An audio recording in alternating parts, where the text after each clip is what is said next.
When we think about sexual health and function, this is something that is one of the defining characteristics for many men.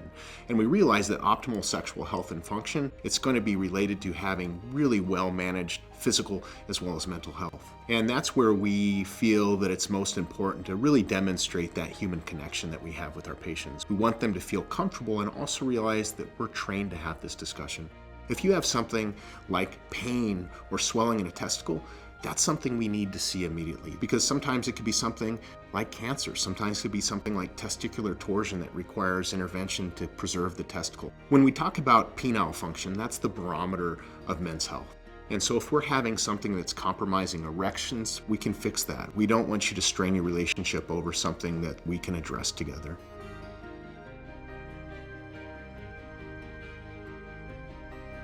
Sexual function health is very importantly related to your physical health.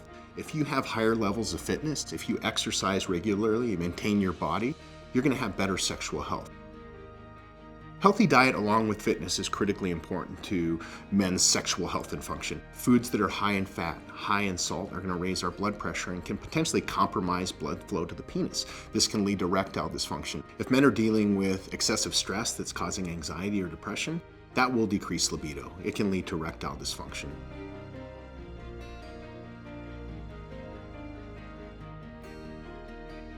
Routine medical screenings are a very important part of sexual health and function as well.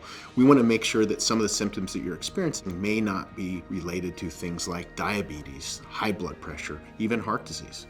Avoid things like nicotine and alcohol, as well as excessive caffeine, as those can compromise sexual function in men as we age.